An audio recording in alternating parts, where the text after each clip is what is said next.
ब्राह्मणान् भोज्ययेत् ततः लक्षपूजा तथा जाता सांगम च मंत्रपूर्वकम। प्रिय दर्शकों नमस्कार, एक बार फिर से उपस्थित हूँ आप सबके सामने गुरुवार के कार्यक्रम में। गुरु, पिता और सब पुत्र हैं। गुरु और शिष्य के बीच पिता और पुत्र का सा संबंध होता है। जो गुरु होते हैं वो पिता ही होते हैं। पिता ही पिता नहीं होता, गुरु भी पिता होते हैं। अन्नदाता भी पिता ही होता है। प्राण बचाने वाला भी पिता ही होता है।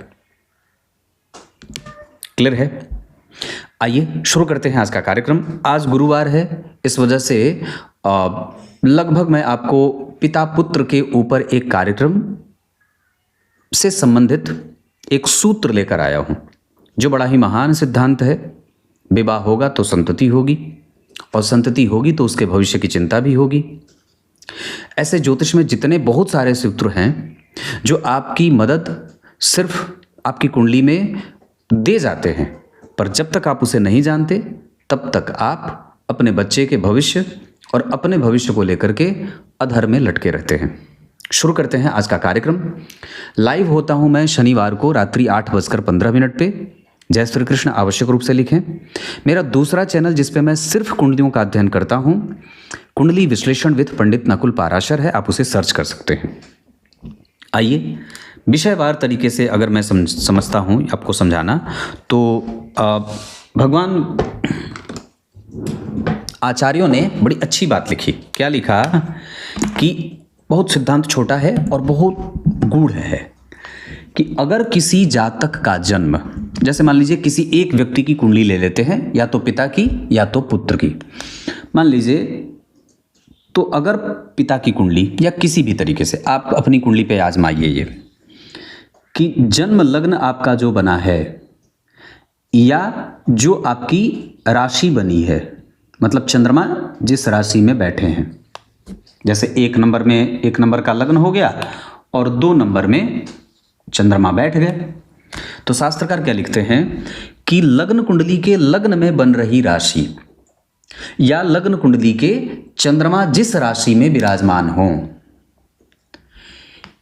इससे दशम भाव में जो अंक लिखा हो, दोनों से, जैसे लग्न आपके चंद्रमा मतलब मंगल लग्नेश हो गए, तो जन्म की कुंडली के लग्न में बन रही राशि से दशम स्थान में जो अंक लिखा हो, अगर इसी लग्न का आपका बच्चा होगा, संतान, संतति, तो वो लगभग पिता के जैसे यश और कीर्ति को प्राप्त करने वाली होती है।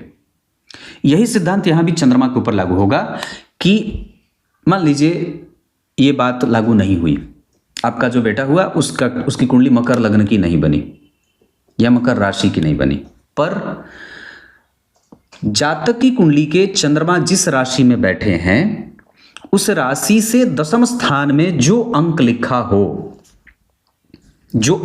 हो, अगर इसी अंक से उसके पुत्र की कुंडली शुरू होती हो, मतलब उसके लग्न में ही 11 नंबर लिख जाए, तो लगभग वो अपने पिता के जैसा पराक्रमी और बुद्धि वाला होता है। मतलब लग्न से और राशि से 10वें भाव में बनने वाली राशि अगर पुत्र की राशि या लग्न बन जाती है, तो वो लगभग अपने पिता के जैसा समकक्ष, थोड़ा आगे पीछे नाम और यश प्राप्त करने वाला जातक होता है। मतलब बेटा, पुत्र या पुत्री, आप जो भी रख सकते हैं। एक सिद्धांत और है कि जन्म कुंडली के दशम स्थान के अधिपति, जैसे मान लीजिए किसी भी व्यक्ति की कुंडली है, उसकी कुंडली के दशम भाव के स्वामी जो ग्रह बनते हों और अगर वो लग्न में विराजमान हों, जैसे मान लीजिए मैंने यहाँ 10 नंबर लिख दिया, तो इसके स्वामी हो गए शनिदेव, और अगर शनिदेव लग्न में विराजमान हैं तो आपकी जो संतति होगी वो आपसे ज्यादा यश और मान पद प्रतिष्ठा प्राप्त करने वाली होगी। क्लियर है? कोई संशय नहीं है। पहला सिद्धांत, लग्न में बन रही राशि, लग्न से दशम स्थान में और चंद्रमा से दशम स्थान में बनने वाली राशि ही अगर आपके पुत्र या पुत्री की राशि बनती है तो वो लगभग आपके समकक्ष विकास कर जाएंगे। और अगर आपकी कुंडली में दशम स्थान के स्वामी लग्न में विराजमान हैं तो आपकी संतति आपसे ज्यादा यश और प्रतिष्ठा प्राप्त करने वाली होगी। ऐसा मैंने नहीं, पाराशर जी का सिद्धांत है। क्लियर है? कार्यक्रम बहुत मैं लंबा चौड़ा बनाता नहीं हूं, घंटे भर का समय तो वैसे भी ना दें भगवान कभी, लाइव के लिए समय निकाल पाता हूं। और बड़ी अच्छी बात है कि हम चीज़ों को विस्तार देने के लिए लेंदी उसे न बनाएं। छोटा सा कार्यक्रम गूढ़ हो और देखन में छोटा न लगे, घाव करे गंभीर वाली बात। छोटा है पर बड़ा विस्तृत है। अब आप इसका विस्तार कर लीजिए अपने शब्दों में। कार्यक्रम के आरंभ में मैंने जो श्लोक पढ़ा है उसका अर्थ बता देता हूं। भगवान वेदव्यास लिखते हैं, जहां 100 मंत्र पढ़ने की आवश्यकता हो वहां 108 मंत्र ही पढ़ने चाहिए। और अपने दुनिया भर के प्रपंच, दुनिया भर की परेशानी, जितनी भी परेशानी आपको बन रही है उन सभी प्रकार की परेशानियों से दूरी बनाने के लिए, दूर होने के लिए, मुक्त होने के लिए शिव जी पर काला तिल निश्चित रूप से अर्पित करना चाहिए।